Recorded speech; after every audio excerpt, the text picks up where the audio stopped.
CPPEVI, ça peut peut-être vous intéresser, l'émission qui essaie tout sans agresser, avec notre chroniqueuse et nos chroniqueurs habituels, Nathalie Bonneau. Bonjour. Qui, avec Voix si tu peux, nous dévoile tous les jours les secrets d'une chanson mystère. Floréal Daniel. Il cherche continuellement le motif dans le tapis. Pourquoi ça, hein? Voilà. Et sans oublier les Matin Pop et le piano de Moreno Andreatta.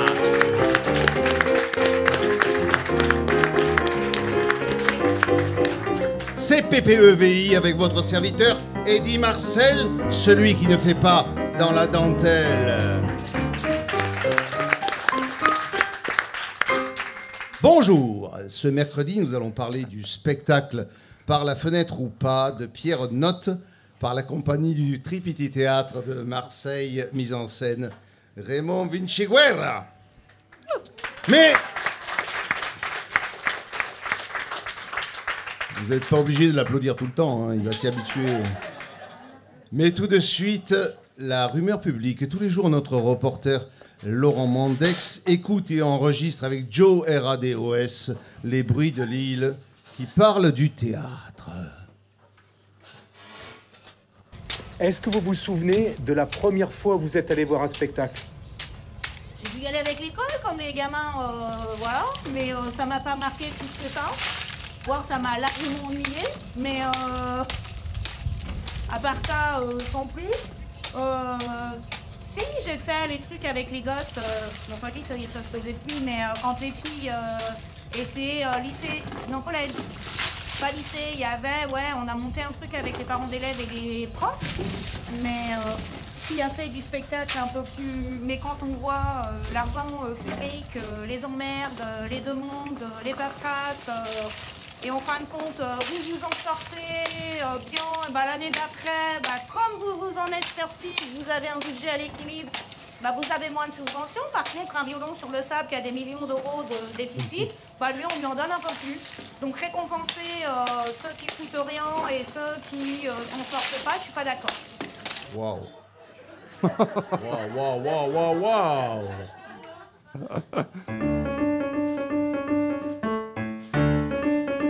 Et bien maintenant, nous accueillons notre invité du jour, le comédien du Tripiti Théâtre, Clément Durocha.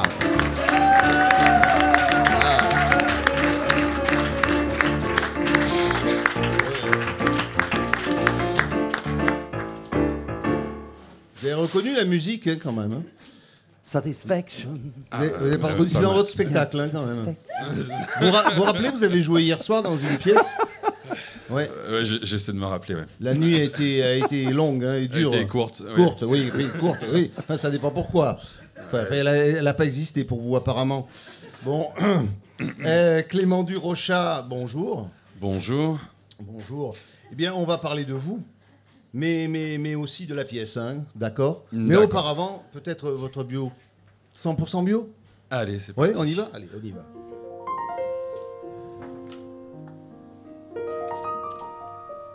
Clément Durocha. Je suis bien embêté, hein, parce que votre bio sera courte,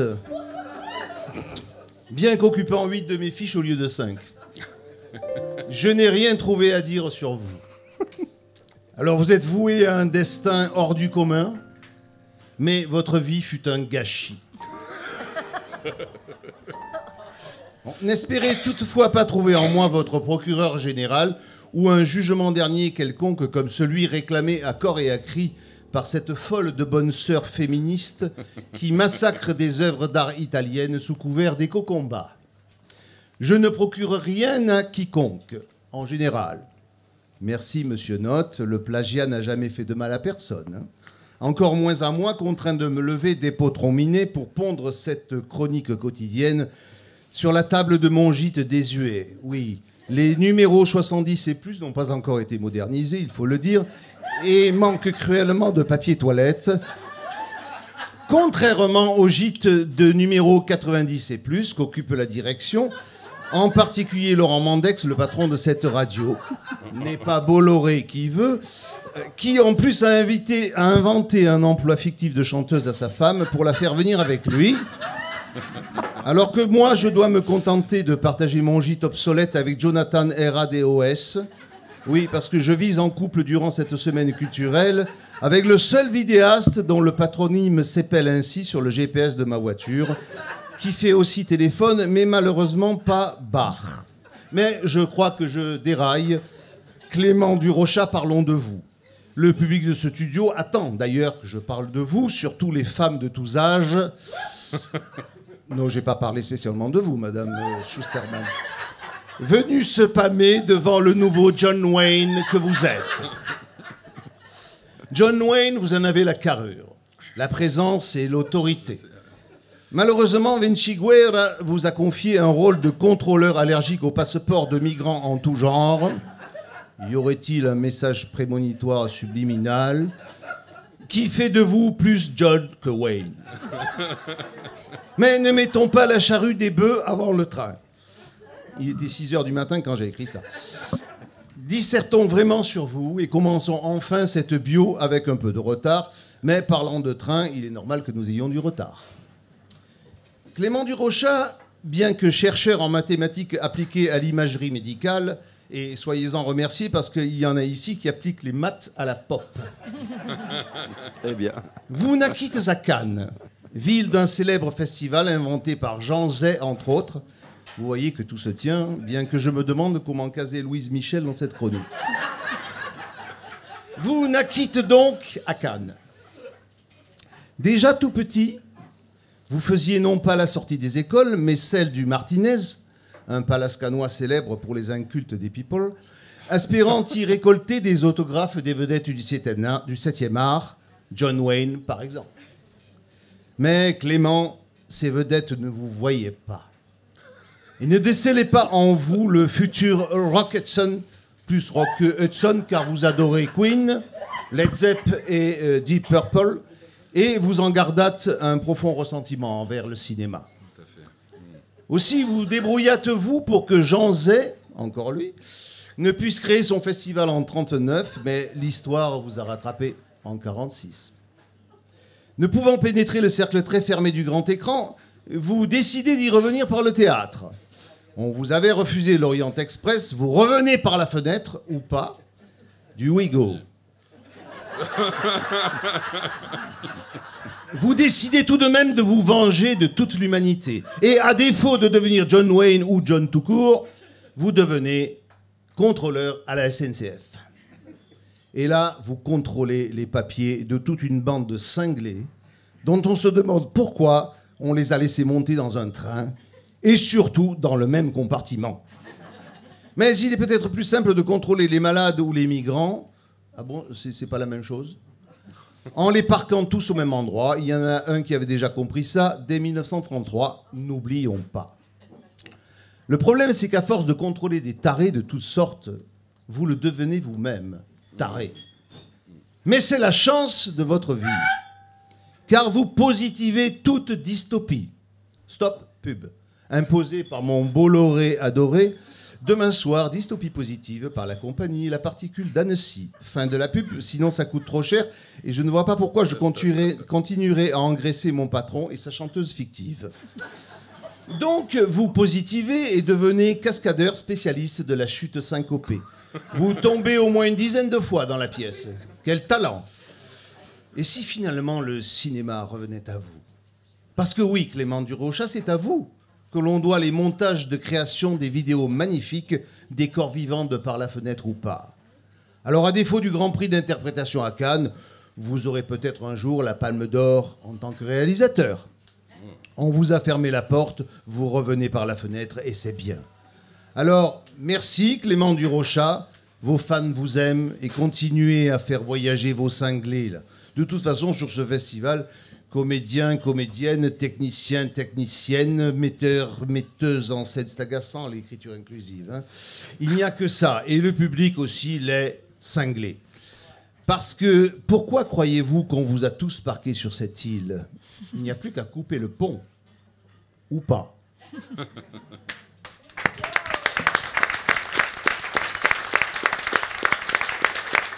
Merci. Bon, alors, Clément Durocha, la question traditionnelle, est-ce que ce portrait vous ressemble? Je me demande où vous avez eu toutes ces informations. Ah, ben, j'ai mes sources. C'est dingue. Eh oui, oui. Ouais. Alors, Cannes, le Martinez, c'est de là qu'est née votre vocation de comédien, peut-être? Ouais, mais après Cannes, je trouvais que c'était un peu petit pour moi. Du coup, j'ai préféré Oléron. Oui, on avait compris ça. Oui. Et alors, ce rôle dans la pièce, contrôleur, là, c'est pas un peu dégradant pour vous? Non. Non? Pourquoi dégradant? Je sais pas, moi. Contrôleur SNCF, CGT, Sudrail. Ah ouais, ils sont assez... Ouais.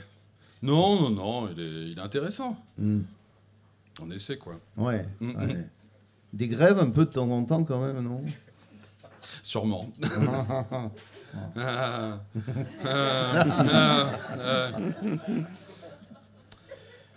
Vous rêvez... Faut qu'on comble, on nous écoute, là. Vous rêvez toujours de votre Cannes natale ou ça y est, vous avez oublié maintenant, apparemment?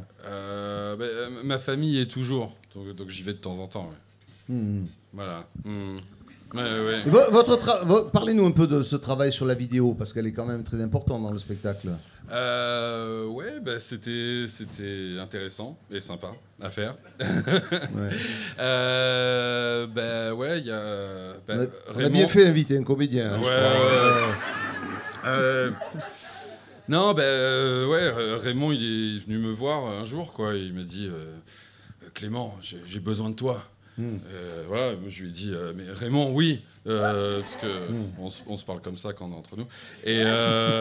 Et puis non, c'était.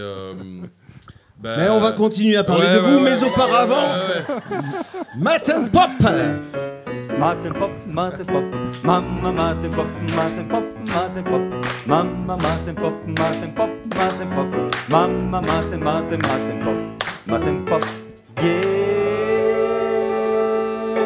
Alors, Moreno, de quoi tu vas nous parler aujourd'hui? Matin Pop. Alors, juste petit résumé. On est parti des Pythagore. Hein, on a fait vraiment l'histoire un petit peu des quelques étapes du rapport mathématiques et musique. On est parti des Pythagore. C'était au tout début la ficelle, vous vous rappelez, le monocorde, les intervalles. Qu'est-ce qu'on a fait hier? Pi. Pythagore, pi, voilà. Donc on a montré comment mettre en musique pi. Donc là, on fait un petit saut de quelques siècles. On va au début de la combinatoire. La combinatoire, c'est tout un domaine des mathématiques qui a à faire avec les calculs. Vous prenez le Rubik's Cube, par exemple. Donc, vous voyez, la combinatoire, il y a plein de possibilités. Essayez de faire un Rubik's Cube sans connaître les règles, c'est impossible. Okay? Donc, savez-vous que le père de la combinatoire, celui qui a inventé la combinatoire, c'était un théoricien de la musique? Eh oui. Le père Mersenne. Mersenne est théoricien de la musique, aussi mathématicien. On est en 1648.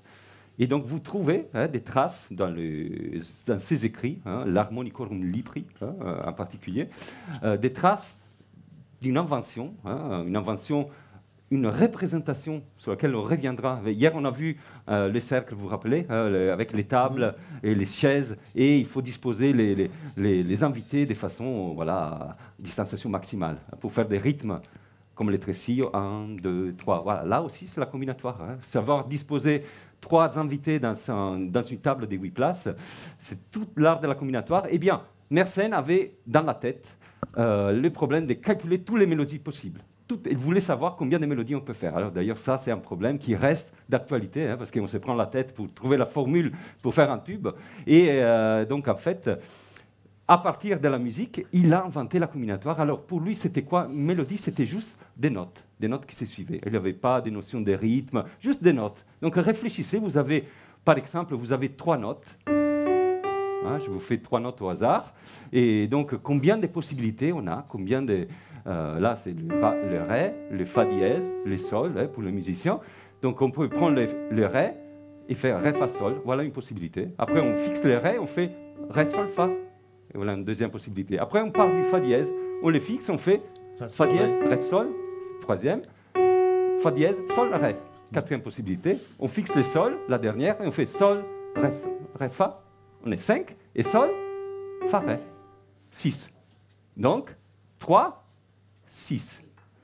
3 fois 2 fois 1, ça fait 6. Si je vous donne 4 notes, vous faites 4 fois 3, ça fait 12. Fois 2, et vous avez 24 mélodies.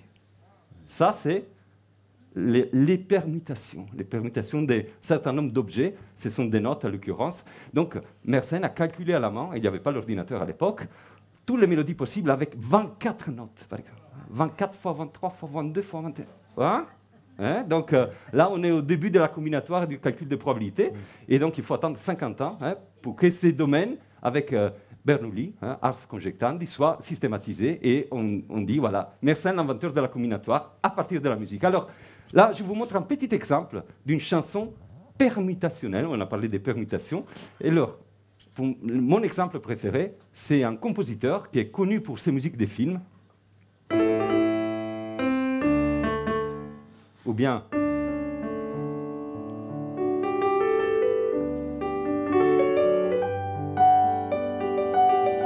Ah, vous avez reconnu?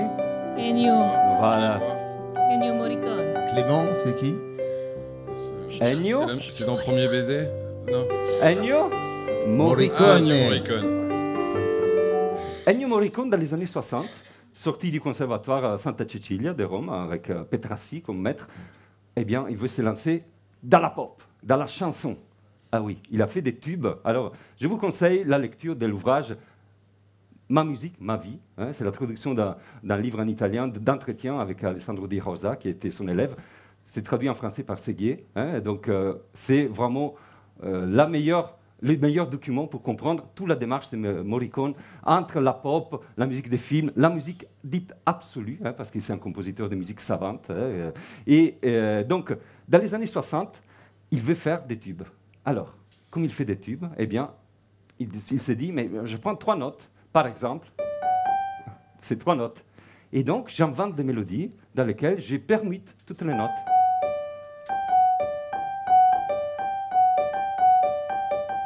Après, 3, ça ne suffit pas. On va mettre un quatrième. Et après...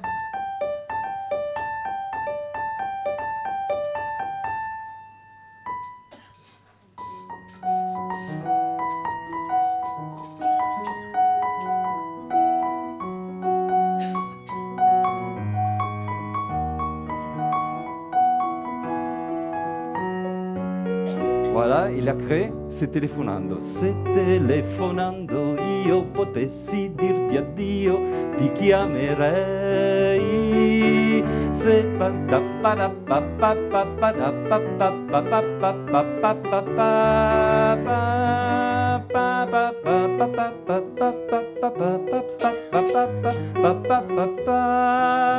ça module, hein.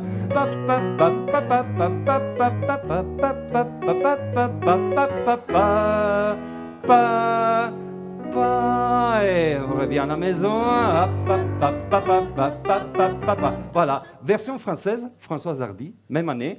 Je changerai d'avis, ce qu'il faut penser. Donc, 2 versions.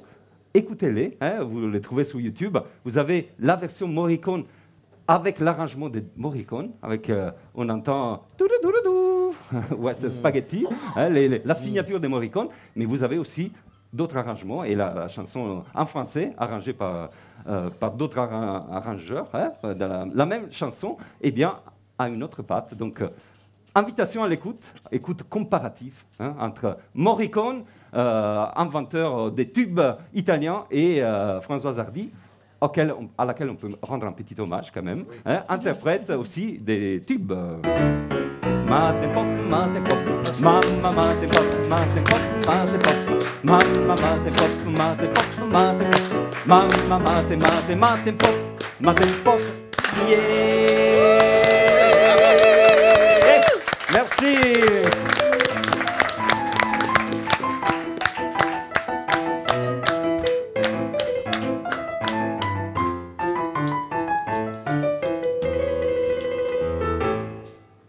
Clément Durocha, je n'ai pas aimé par la fenêtre ou pas. Pour 3 raisons. Ne m'interrompez pas. Surtout pas. Vous aurez la parole après. J'ai toujours rêvé de faire un voyage en Orient Express et vous avez brisé mon rêve. Vu ce qui se passe dans votre train, je n'ai plus du tout envie d'y monter. En plus, vous nous laissez en rade en Suisse, ce pays du suicide assisté. Non, non, moi je reste en France, ce beau pays démocratique. Ou au moins, on n'est pas prêt de risquer l'euthanasie. Je n'ai pas aimé parce que par la fenêtre ou pas est un plagiat. Eh oui, c'est un plagiat. C'est un plagiat de parce que moi aussi je suis un être humain, avec cette veuve qui ne veut que descendre.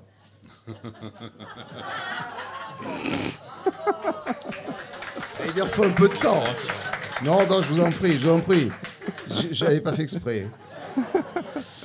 Pour se suicider et se met à faire l'autruche. C'est facile, c'est facile, c'est facile. Alors, à propos d'autruche quand même, bon, puisque j'en profite, on est quand même aujourd'hui le 27 juin, le 26. À propos d'autruche, savez-vous que l'équipe de France de football a terminé première de son groupe de l'Euro? Oui, je vous l'annonce parce qu'on n'est peut-être pas au courant. C'est pas vrai? Oui, oui, je sais, elle est derrière l'Autriche, mais l'Autriche n'existe pas. Donc, on est premier et presque sans marquer de but. C'est formidable le football, voilà. Mais je reviens à votre pièce. Je n'aime pas votre pièce parce que c'est un plagiat du Crime de l'Orient Express d'Agatha Christie.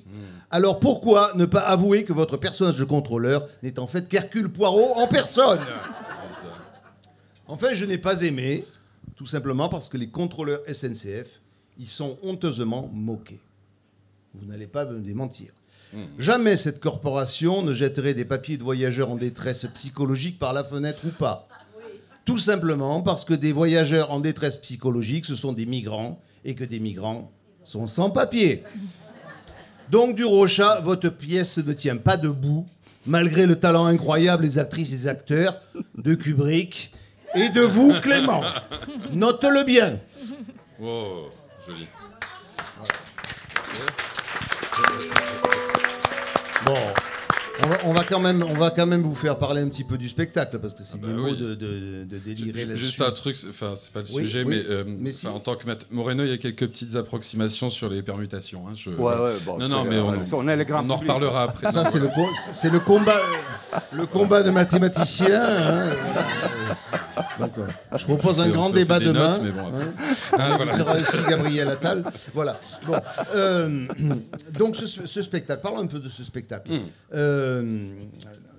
Alors, il y a eu quand même une critique qui a été. J'ai entendu ce matin au petit déjeuner des gens qui parlaient, moi. Ils disaient, mais enfin, c'est bien beau tous ces personnages dans ce compartiment, mais comment ça se fait qu'ils se retrouvent tous là au même endroit avec toutes leurs névroses et tout ça? C'est passé, c'est pas un peu caricatural ça? On pourra aussi poser la question au metteur en scène où il y aura peut-être des réflexions dans la salle. Mais vous, qu'est-ce que vous en pensez? Comment vous avez vécu ça, de vous trouver au milieu de cette bande de cinglés là? Bah, je pense que c'est écrit comme ça. Enfin, Oui, mais ça, sinon facile. on s'ennuie. Oui. Non, mais... Ah oui, vous pensez qu'on s'ennuie? Si on n'est pas dans un compartiment de train avec je pense cette névrosée, on c'est un s'ennuie. peu. Oui, non, je pense que c'est l'écriture. C'est ça, c'est de mettre des personnages hyper névrosés qui ont tous un sérieux problème quand même ensemble, quoi. Vous voulez un sac en papier? Vous n'avez pas l'air bien là. Vous n'allez pas tomber, non? Non, Non, parce que c'est tout à l'heure, je vous regarde, mais non, vous m'inquiétez. Parce qu'on a mis des chaises un peu hautes, c'est pas ce qu'il vous fallait. Hein. Ouais. Vous nous referez peut-être une cascade à la fin, quoi. Voilà, on va essayer. Ouais, d'accord. Après, Eddie, est-ce que c'est pas le train de la vie avec une vision très pessimiste qui est la seule solution, c'est d'en sauter, tu vois? Ah, ouais, oui, c'est ça, c'est exactement ce qu'on s'est dit. Tu vois, hein. Non, mais là, la surprise. Ouais. Je suis pas On habitué est à faire la enfermés philosophie, dans tu ce sais. truc et bah, voilà, on est tous des gros névrosés et en fait, la seule solution, ils l'ont trouvé, ils descendent du train. On ne sait pas s'ils arrivent à survivre, mais je sais pas. Hein. Enfin, ils descendent, ils sont un peu forcés de descendre quand même à la fin. Enfin, pour l'instant, il y en a que 3 qui sont descendus, hein, le couple et le bébé. Deux. Le Enfin, bébé. oui, le bébé, On ne oui. sait pas s'il est vivant encore, Ouais, le le bébé bébé, d'ailleurs, parce que le pauvre dans un train sac. est arrêté, normalement, à la fin. Ouais. Pourquoi la Suisse? Bah, finalement, vous savez rien sur cette pièce. Non, mais... Bah, je sais pas, c'est reposant, la Suisse. C'est beau, voilà. Ouais. C'est neutre. Oui, c'est neutre, oui, c'est neutre. Heureusement que j'ai des chroniqueurs. Floréal, alors Floréal, vous connaissez très bien Pierre Notz. Oh oui. Excellent. En fait, j'avais lu. Ah, quand Et alors, même. moi, je me suis Moi aussi, je l'ai un lu, peu d'ailleurs. comme toi. Ce Ouais. matin, je me suis réveillé très tôt à cause d'un moustique qui est venu chanter à mon oreille. Ah. Et j'ai eu une idée. C'est pas souvent. Hein. Et j'ai essayé de comparer. Je parle de la forme de la pièce. J'ai comparé la pièce de théâtre à un tableau de peinture. Attends, excuse-moi, tu as commencé ta chronique là? Non. Ah bon, pas parce du que tout. ça Non, avait non, l'air. Je parle de la pièce. Hein. Non, mais je t'écoute. Oui, bah, Là, c'était intéressant. Et donc, alors, et je dirais que la pièce qu'on a vue hier est impressionniste. Alors pourquoi? Pour composer un tableau classique, il faut, dès le début, dès le dessin préparatoire, organiser l'espace, définir les grandes masses, les points de fuite. Dès la première esquisse, on sait à quoi s'attendre. On reconnaît le sujet, c'est-à-dire au théâtre l'intrigue. Ensuite, le travail du peintre consiste à préciser le sujet en allant du fond vers la surface. Il ajoute patiemment des détails, des nuances, des rehauts et des glacis. Mais pour la pièce de Pierre Notz, c'est différent. On commence par des petites touches de couleurs séparées les unes des autres. Un peu de bleu ici, un peu de jaune là. Chaque couleur séparément ne signifie pas grand-chose, mais peu à peu, lorsqu'elles entrent en contact les unes avec les autres, elles finissent par former une image compréhensible, avec des contrastes, des nuances, des jeux de lumière, qui sont traduits sur le plateau par un foisonnement d'effets, des arrêts sur image, des running gags, des moments lyriques et d'autres un peu plus triviaux. Donc la question que je voulais te poser, c'est, pour obtenir ce résultat, quelle est la part du comédien et celle du metteur en scène? Autrement dit, comment s'organise le travail collectif pour composer le tableau? Non, ça c'est... Non, mais moi j'aime bien cette question. C'était très c'était beaucoup de boulot, oui, pour mettre en scène ça. Bon, on a fait complètement confiance à Raymond, parce qu'on voyait pas du tout où aller au début, parce que le texte est un peu spécial. Enfin, c'est une façon d'écrire qui est un peu particulière. Donc les premières lectures, on était un petit peu perdus. Voilà, il y a eu donc après ces idées de mettre des incursions vidéo, de faire un peu des surprises dans la mise en scène, les chorégraphies, le stromboscope, les monologues donc enregistrés et filmés. Et petit à petit, en fait, c'est ça, c'était notre compréhension de la pièce a été vraiment pas linéaire. C'était vraiment un mouvement brownien. C'est ça. Et C'est reparti. Voilà, ça s'est vraiment fait au fur et à mesure. Je pense qu'on s'est fait confiance, mais bon, moi j'étais pas inquiet, mais on était un petit peu perdus tout au long. Et puis au bout d'un moment, ça s'est éclairci et voilà, j'espère que... Enfin, c'est la dernière fois qu'on invite deux mathématiciens ensemble. C'est chaud, quoi. Il y a peut-être des gens du public qui ont envie de parler de leur impression de cette pièce. Ça peut être intéressant. Ah voilà, une dame là-bas. Ah oui, mais elle jouait dedans, c'est pas... Enfin bon. Je vous dis qu'on n'avait pas bien compris. Enfin, ça, voilà. Mais c'est le moment de comprendre peut-être. Non, alors. mais moi, je remercie. Voilà. Je remercie franchement Floréal de cette comparaison avec un tableau impressionniste, parce que exactement ça, quoi, tu vois, jusqu'à la dernière touche, enfin, allez, avant la 10e avant-dernière touche, la compréhension, elle est quelconque quand même, tu vois, et au fur et à mesure, les dernières, là, tu vois, c'est... Mais vraiment, c'est tout à fait ça, quoi. La construction petit point par petit point... Et ça prend du sens, ça s'affine. On n'a pas fini. Moi, j'ai pas trouvé Floréal un rapport à l'impressionnisme, mais j'ai trouvé cette pièce, ce spectacle, avait un univers graphique impressionnant, un peu abstrait par moments. Et c'est vrai que j'ai pensé beaucoup à l'univers de Kubrick, parce qu'on a l'impression de pénétrer dans le profond des âmes, de ces personnages. Bon, c'est vrai que les masques m'ont un peu aidé aussi, hein. Mais il y avait du Eyes Wide Shut là-dedans, il y avait une espèce de mystère de l'être humain, et tout ça c'était donné par les images. C'est une pièce très en images. C'est assez surprenant au théâtre d'ailleurs. Chacun y voit le concept graphique qu'il veut, quoi. Mais j'ai trouvé que c'est rare que la vidéo aide autant que ça le jeu au théâtre. Et alors là, bravo. Et donc bravo à vous, Clément, puisque c'est vous qui avez fait des vidéos et non le metteur en scène, quoi. Bon, on l'a fait en équipe. Hein. Oui, bah, c'est sûr. Vous pouvez pas dire du mal de votre metteur en scène, de toute façon. Ça ne se fait pas. Hein, bien sûr. C'est pas de nous monter l'un contre l'autre. Ah, mais je monte personne. Voilà. Non. Et alors, attends, pourquoi le nez de clown? Ah oui, c'est une bonne question, ça. C'est pour dire que c'est drôle. Voilà. Voilà. Peut-être Raymond Vinciguerra, c'est la réponse que vous attendiez de votre comédien. Peut-être passer le micro au metteur en scène. C'est une question récurrente qu'on m'a beaucoup posée. On la pose tout le temps. Auquel je vais répondre, mais soit on adhère pas. C'est ma vision. Je considère qu'il y a 3 strates, effectivement, la vidéo qui représente une intimité, une intériorité, le jeu plateau qui représente un rapport névrotique à l'extraversion dans la société, et le nez de clown, ça représente ce que tout être individu et individu devrait porter en lui, c'est-à-dire l'autodérision par rapport à son parcours existentiel. Ouh. Wow. Ça rejoint. C'est vraiment ça que je voulais dire. Oui, mais ça veut dire la même chose, effectivement. Oui. C'est exactement ce qu'on avait compris. Merci Raymond à chaque fois qu'on a mis le nez, chaque fois, on était là. Allez, l'autodérision, tout ça. Allez. Hein. Ah, ça s'est senti, ouais. Merci Raymond d'avoir précisé. Vraiment en nous parce ce que, truc, quoi. Ouais. Voilà. Alors moi, quand j'avais il y a encore une réflexion dans le public. On écoute, oui. C'est plutôt la sensation que ça m'a procuré. Moi, j'ai été dans ce huis clos, aspirée par chaque personnage, comme dans la tête de John Malkovich, et je me suis laissée entraîner comme un tourbillon, comme sur un toboggan, et en immersion. Et moi, ça m'a fait un bien fou de faire ces tourbillons comme ça. Et à la fin, cette page blanche où on voit les gens qui s'en vont et qui peut-être auront quelque chose d'autre. Et est-ce que vous aviez retrouvé une part de vos névroses dans celle des personnages? Toutes. Mais c'est vrai qu'on se reconnaît dans cette pièce, hein. Moi, je me suis senti concerné, hein. Je me suis dit, tiens, il faut absolument que je prenne ce train. Mais pour aller plus loin que la Suisse, quand même. Parce que... sur lesquels, Eddy, hein? Sur lesquels? Sur quel personnage? Oui. Oui, il avait envie d'adopter un enfant, je crois. Non, ça non, moi j'ai été impressionné par la bonne sœur. Je sais pas pourquoi.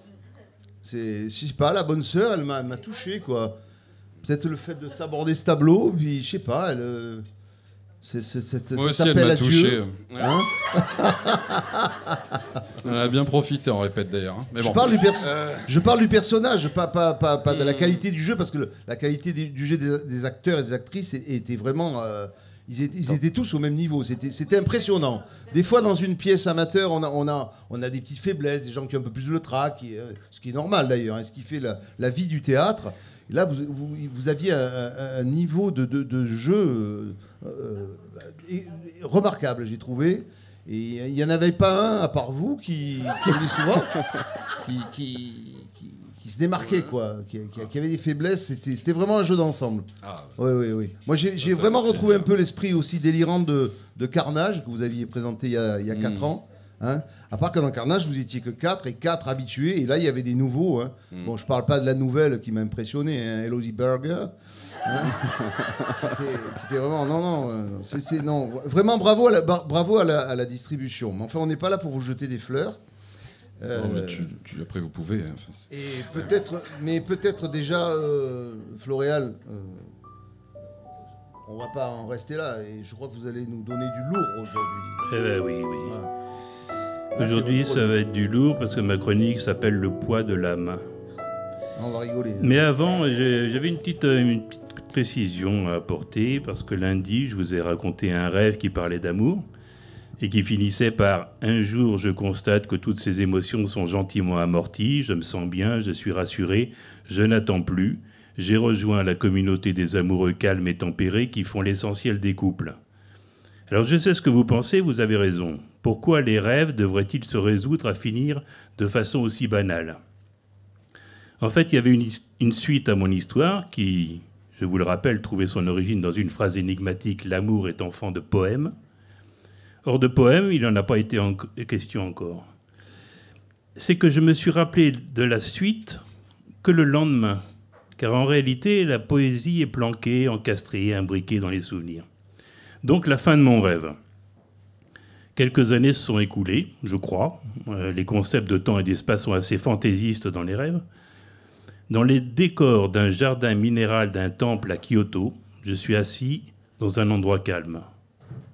Elle m'a laissé là et a continué seule la visite. Je la suis du regard, elle a dû le sentir. Elle se retourne et me sourit. C'est tout. Ne soyez pas déçus, c'est peut-être juste un instant minuscule, fragile et fugitif, mais dans cet endroit si particulier, c'est une poignée de secondes de vrai bonheur, calme et parfait. Alors faisons parler Carlos Gardel, puisqu'hier Moreno nous a expliqué le rythme du tango, et j'ai dit le dernier vers d'une chanson, en espagnol pour la musique. Vivir con el alma aferrada a un dulce recuerdo que lloro otra vez, qui veut dire vivre l'âme suspendue à un doux souvenir que je pleure encore. Et en parlant d'âme, il me vient une question très terre-à-terre. Quel est son poids? Dans toute proposition ou question si absurde ou farfelue soit-elle, il y a peut-être une raison cachée, un dessin, un signe, comme un motif compliqué dans un tapis persan que ne pourraient voir ou deviner que ceux qui le regardent avec attention. Et c'est vrai aussi au théâtre. Le sens d'une scène, son mouvement, ce qu'elle dit et ce qu'elle tait, sa raison d'être dans la composition d'ensemble, ce qui la relie aux précédentes et annonce celles qui viendront, son arrière-pays symbolique, politique, poétique, climatique, sensuel, tout est là d'emblée, offert sur la page dès la première lecture. C'est le motif dans le tapis. Ce sont les mots de Jacques Lassalle, metteur en scène. Donc le poids de l'âme, ça m'oblige à me demander ce que c'est que l'âme, dans quelle partie du corps elle se planque et comment elle y entre. Alors attention, il ne faut pas confondre l'âme et l'esprit. On peut avoir l'esprit au repos, ne penser à rien de rien, c'est l'essentiel de mon temps, sans perdre son âme. Elle est le principe vital. Lorsqu'on meurt, elle s'échappe, reste encore un peu dans les parages, 40 jours paraît-il. Et si elle ne reste pas parmi nous en tant que fantôme, elle rejoint pour toujours un au-delà, paradis ou enfer, car pour les chrétiens, elle est immortelle. Voilà pour la sortie. Pour l'entrée, saint Thomas d'Aquin situait l'infusion de l'âme assez tardivement dans la grossesse, 40 jours aussi. Vous vous souvenez de vos années d'école. En 6e, quand on nous parle de l'Antiquité égyptienne, on nous raconte qu'Anubis pesait les âmes. Sur un plateau de la balance, il mettait le cœur du défunt et sur l'autre une plume. Si le cœur était plus léger, le mort entrait dans le royaume d'Osiris. Alors moi, même à 10 ans, je savais que c'était une métaphore parce que sinon le paradis serait vide, vu qu'un cœur, ça pèse en gros 300 grammes et une plume seulement quelques milligrammes. Donc je continue à chercher. Et si je posais la question à Enoch Levin, dont on parlait hier, il m'aurait donné à lire une scène assez explicite dans Funérailles d'hiver. Un personnage meurt d'une crise cardiaque sur une plage. L'ange de la mort apparaît. On est venu prendre ton âme. Ça va faire mal ? Tu laisses tout simplement échapper du gaz. Par derrière ? Bien sûr par derrière. Lentement, dans un souffle discret, tu laisses partir ton âme jusqu'à ce que tu sois parfaitement dégonflé. C'est ça la mort. L'âme, ce n'est que cela. Jamais je ne me serais douté que notre existence reposait sur des choses aussi simples. Rien de mystique là-dedans. On souffle, on se vide et c'est tout. Viens, âme légère, petit papillon nauséabond. Bon, en fait, ni la mythologie ni le théâtre ne me satisfont car ce qui m'intéresse, c'est le concret, le pondérat, pas le symbole. Pour les sujets sérieux, il faut se référer aux études scientifiques car les savants sont des gens qui, sur la route des choses inconnues, s'embourbent un peu plus loin que les autres. Un peu de biblio donc, et je lis qu'en 1907, un certain Duncan McDougall de Haverhill, Massachusetts, publie dans American Medicine le résultat d'une série d'expériences pour prouver que l'âme a une réalité physique. Il affirme avoir mesuré le poids de l'âme à 21 grammes, en pesant 6 personnes, 5 hommes, une femme, avant puis après leur décès. On voit par là que parfois la science n'est pas exempte de poésie. Ces considérations m'ont conduit à des conséquences inattendues que je vous dévoilerai dans une prochaine chronique sur le poids de l'âme. Merci.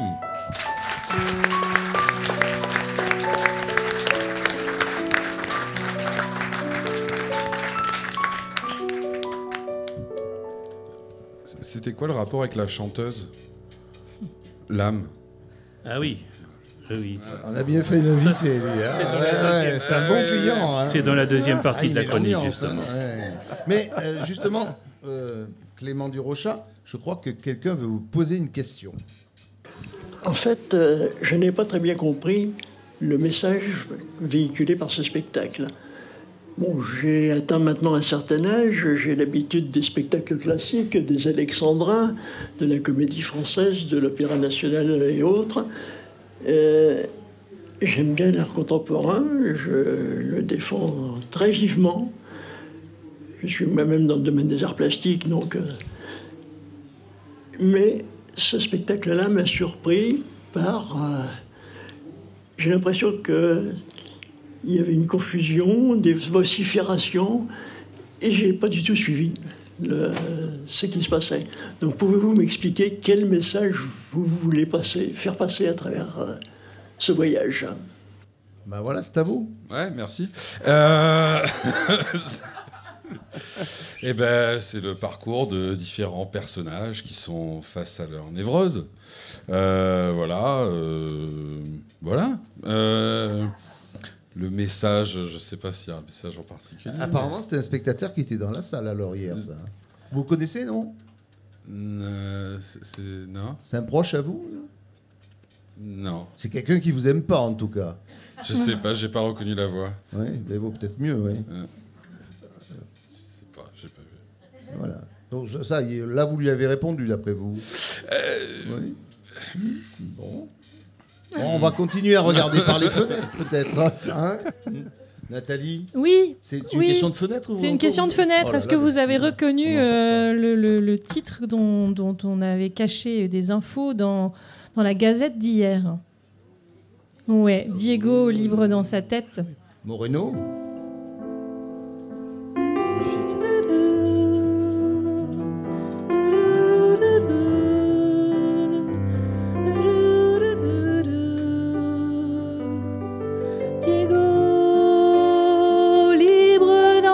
Tête derrière sa fenêtre, c'est pour faire la transition, s'endort peut-être.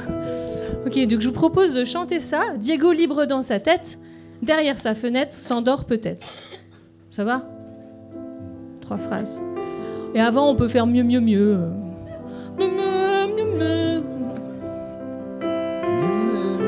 Ah, ils font bien mieux. Diego dans sa tête, derrière sa fenêtre, s'endort peut-être. On se mettra d'accord sur la note, c'est pas très grave, c'est pas l'objet là. J'avais envie aujourd'hui de vous ouvrir des fenêtres et des fenêtres de voyelles. Voilà. Alors, non, mais parce que la voyelle, en fait, dans la mélodie, c'est ça qui fait la mélodie. La consonne, on en parlera probablement demain, c'est ce qui fait la rythmique. Oui, ça fait... Ouais, exact. Ouais, tu fais bien... Je suis bien les consonnes. Ouais, grave. Et donc là, si on faisait... on a quand même la mélodie. Tandis que si je fais... C'est moins mélodique. Vous voyez le truc? C'est cool. Ils sont vifs aujourd'hui. Hein. Ouais. Ils sont bien. Je vais me lever, ça va peut-être aider. Ouais. Ils vont avoir peur comme ça. Ouais. Et alors, du coup, je vous propose de changer les voyelles. On va le rechanter une fois pour que vous entendiez votre son, vous vous rendiez compte de ce que vous faites comme son. Et ensuite, on va mettre que des i.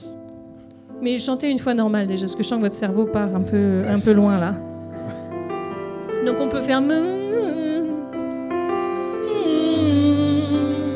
Diego. Libre dans sa tête, et sa fenêtre, peut-être. Super, que des i. Pour l'instant, oui, i, merveilleux. I, sentez l'intensité du I.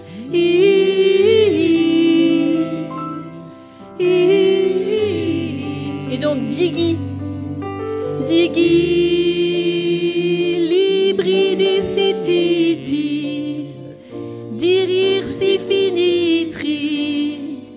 Si dir petit. Encore une fois, que des I. Voilà, vivez le I, vivez-le. Merveilleux. Et digi. Libri.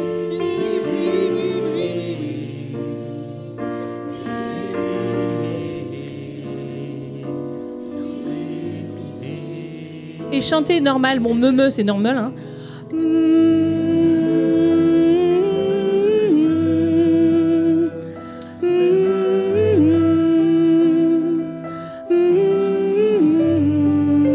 Diego.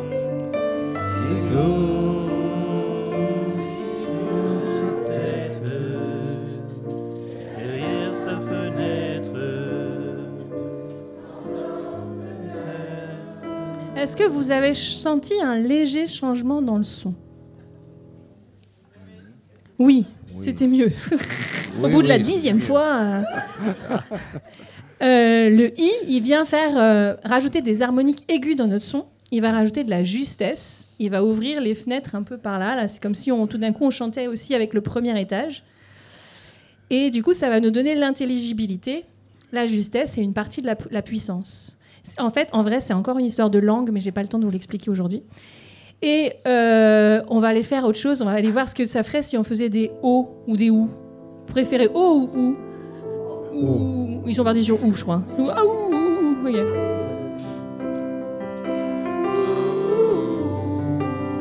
On met bien les lèvres en avant.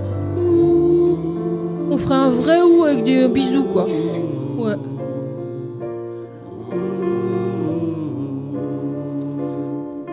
Ouais, sauf que vous avez triché, c'est dig, c'est dougou, loubrou sou tout, ok? Dourour soufou nou trou, soudour poutou trou. On refait ça?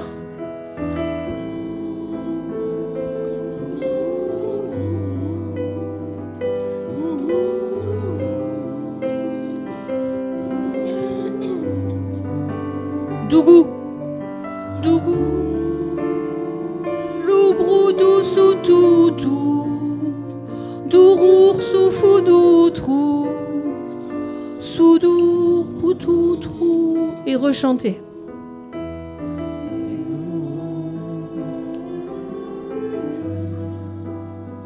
C'est au début.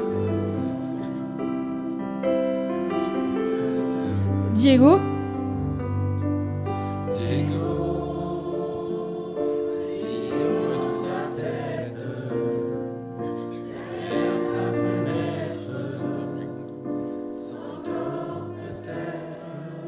On sait pas très bien la dernière phrase, mais c'est pas grave. Qu'est-ce qui a changé? C'est plus ample et c'est plus grave, ouais. Le OU, il nous donne accès au bas du corps, à la caisse de résonance grave, qui va donner l'émotion. Vous, en théâtre, on parle tout le temps, justement, mais même nous en chant, d'incarner le son. Donc, en fait, c'est comment incarner la voix, comment faire qu'elle résonne dans le corps et qu'elle sonne vraie. En gros, l'aigu, là, qu'on a fait avec le I, ça nous donne donc l'intelligibilité, le fait que vous compreniez ce que je dis là, sinon je me mets à parler comme ça et c'est déjà plus difficile. Vous voyez la différence? Et le grave, en revanche, c'est celui qui va nous donner l'émotion. C'est-à-dire si je dis « je t'aime », je t'aime. Il y en a, enfin, je t'aime, je veux dire « je t'aime ». Il y en a un qui est quand même un peu plus... Enfin, ou un où on a envie de se barrer, quoi. Au choix. Ok. Donc, ce que je vous propose pour finir, c'est de mélanger les deux parce que le problème, c'est qu'il faut être intelligible et émotionnel. Ok. Donc on va faire you. C'est logique? Ouais, c'est vachement intelligible. À vous.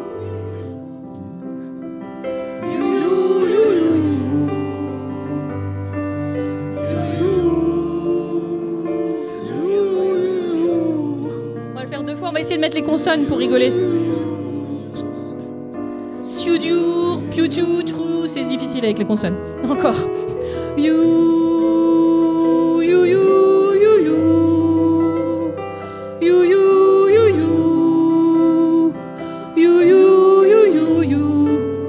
consonnes pour rire.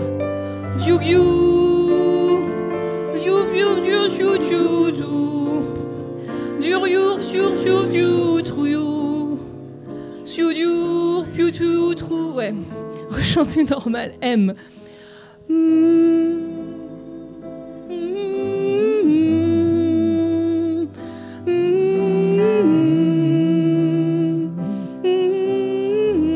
C'était Voici tu peux de Nathalie Bonneau. Merci. Merci Nathalie.